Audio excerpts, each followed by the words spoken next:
Hello, नमस्कार। स्वागत है आपका आपका अपने इस यूट्यूब चैनल में। आज हम विद्यार्थियों के बीच बहुत महत्वपूर्ण विषय को लेके आपके साथ मुखातिब हैं। इसमें आज का विषय हमारा कि जो आने वाला 10वीं क्लास का एग्ज़ाम है बिहार बोर्ड का, उसके तैयारी के संबंध में कि कैसे बेहतर से बेहतर तैयारी कम से कम समय में करें। इसी के लिए हम कुछ जो इस परीक्षा में जो विषय शामिल रहते हैं और उसमें किस तरह से सवाल आते हैं, कहाँ से पढ़ा जाए, किस तरह से बेहतर नतीजे आएँ कम समय में, इसके लिए हम आपके बीच आए हुए हैं। तो आइए बात करते हैं इस संबंध में। सबसे पहले हम देखते हैं कि कौन कौन से विषय शामिल होते हैं और कितने सवाल होते हैं किस तरह के। इसी में सबसे पहले ये जो परीक्षा होगी, अभी तो कोरोना का टाइम है, अभी कुछ कहा नहीं जा सकता है, लेकिन बाकी जो पूर्व के नतीजों के हिसाब से हम कह सकते हैं कि मार्च अप्रैल में जो होगी।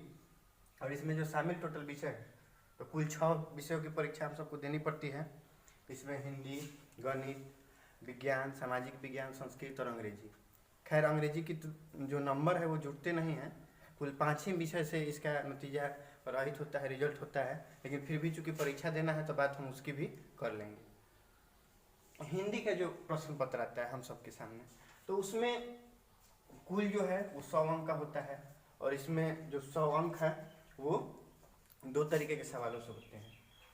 इसमें आधे जो होते हैं 50-50% का, इसमें पिछले 2 साल से नियम बना दिया है बिहार बोर्ड ने कि आधे जो होंगे वो वस्तुनिष्ठ, मतलब 1 नंबरिया जो हम बोलते हैं, 1 नंबर वाला, चाहे बहुविकल्पीय, MCQ, मल्टीपल चॉइस क्वेश्चन, वो आते हैं।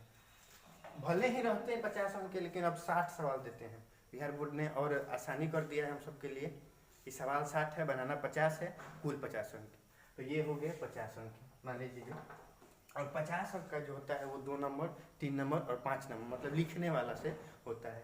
तो इस तरह से इसको 2 खंड में बांट सकते हैं हम, एक ऑब्जेक्टिव टाइप और एक सब्जेक्टिव टाइप, दोनों मिला के कुल 100 अंक। अब बात करते हैं हम गणित की। गणित भी कुछ इसी तरह से ही है। पूर्णांक इसका 100 है, 50 अंक आपका लिखित वाला, मतलब कि 2 अंक, 3 अंक और 5 अंक के प्रश्नों से रहेंगे। और बाकी जो होंगे 50 अंक वो मल्टीपल चॉइस वाले होंगे। इसके लिए भी आपको 60 प्रश्न मिलेंगे, बनाना आपको 50 है। अब बात करते हैं विज्ञान। और विज्ञान में एक नया चीज़ आ जाता है, प्रैक्टिकल। तो प्रैक्टिकल जो होता है वो 20 अंक का होता है, और बाकी जो थ्योरी होता है 80 अंक का। और जो थ्योरी है उसमें 40 अंक का ऑब्जेक्टिव, जिसमें फिजिक्स, केमिस्ट्री और बायो तीनों से रहता है, और फिर 40 अंक का लिखित, जिसमें 2 अंकीय, 3 अंकीय और 5 अंकीय प्रश्न रहते हैं। इसके बाद सामाजिक विज्ञान, इसमें भी 20 अंक का प्रैक्टिकल है। साक्षर भारत मिशन जो योजना है उसमें अक्षरांचल योजना करके राज्य सरकार चलाती है, उसमें 10 अंक रहता है और 10 अंक प्रोजेक्ट बनाने का रहता है, वो चाहे ज्योग्राफी का हो या आपदा प्रबंधन का। इससे तो यहाँ भी 20 अंक आपका प्रैक्टिकल से, 80 अंक थ्योरी से। 80 अंक जो थ्योरी है उसमें 40 ऑब्जेक्टिव, 40 सब्जेक्टिव, मतलब लिखना है इसमें भी 40 और ऑब्जेक्टिव वाला गोल घेरना है 40। संस्कृत अगर देखिए तो इसका परीक्षा आपको 100 अंक का होगा। इसमें प्रैक्टिकल वाला तो कोई बात नहीं है, इस सेम लाइक हिंदी और गणित जैसा होता है। तो इसमें 50 अंक का ऑब्जेक्टिव, 50 अंक का सब्जेक्टिव। क्वेश्चन इसमें भी 60 को रहता है, लेकिन बनाना है 50 गो। लिखने वाला में भी ज़्यादा अब देता है, लेकिन हल उसी हिसाब से करना है। अब सबसे अंत में बात करते हैं अंग्रेजी की। हालांकि परीक्षा इसका सबसे पहले ही दिन हो जाता है, यह अजीब चीज़ है, लेकिन चूँकि इसका अंक नहीं जुड़ता है, लेकिन जिनको भी आगे पढ़ना हो, थोड़ी बहुत आज के समय में अंग्रेजी जरूरी है, आप भी समझते हैं, हम भी समझते हैं, इसलिए हम इस बात को कहते हैं। अंग्रेजी का जो परीक्षा है ये भी सेम टाइप है, 50% ऑब्जेक्टिव, 50% सब्जेक्टिव।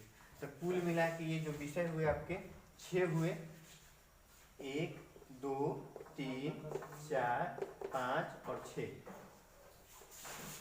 उल्टा से शुरू होता है परीक्षा, अमूमन अंग्रेजी से ही होता है। इस बार बदला भी था, लेकिन बाकी समय इसी तरह से चलता था। तो कुल मिला के देखा जाए तो आज अगर हम सारे विषयों पर ध्यान दें तो ऑब्जेक्टिव का महत्व बढ़ गया है, क्योंकि 50% तो फिक्स है कि आना ही आना है ऑब्जेक्टिव सवाल। तो बहुत सारे हमसे पूछते हैं कि सर फर्स्ट कैसे आएंगे कि नहीं। तो तो सबसे पहले फर्स्ट आना, टॉप करना, ये सब आपके मेहनत पर और आपके मतलब कि कितना आप समर्पित हैं पढ़ाई के प्रति, कितना समय दे रहे हैं 24 घंटे में, इस पर डिपेंड करता है। तो इसके लिए आपको मेरा एक बहुत आसान सा थ्योरी है कि अगर आप 60% चाहते हैं तो ये 6 विषय हैं, 1-1 घंटा दीजिए, 1-1 घंटा मात्र सारे विषयों पर, फिक्स है कि फर्स्ट हो जाइएगा। तो कितना लोग कहता है अब फर्स्ट के ऊपर भी होता है, हाँ एकदम होता है, परसेंटेज की बात, मतलब कि 75।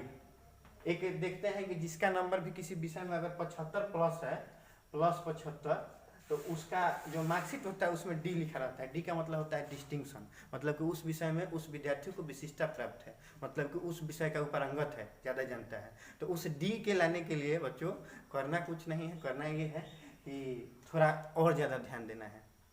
हम बता दिए कि अगर आपको 60% चाहिए तो कुछ नहीं, सब्जेक्टिव है, ऑब्जेक्टिव है। तो इसमें आप ऑब्जेक्टिव का किताब से सारा कर लीजिए, उसको याद कर लीजिए, और सब्जेक्टिव के लिए जो 2 नंबर 3 नंबर और 5 अंक का जो सवाल होता है उसको आप लिखने का प्रैक्टिस कीजिए। और आपको ये वाला अगर चाहिए 75 प्लस वाला, 80 प्लस वाला, तो उसके लिए उस विषय में नहीं, अगर 75% का बात, टॉप का बात सोचते हैं, तब मैथ पर फोकस और एक साइंस पर फोकस करने से तब नहीं होगा। तब आपको ये सारी चीज़ों पर कमांड करना पड़ेगा, और उसके लिए आपको 1 घंटे से काम नहीं चलेगा।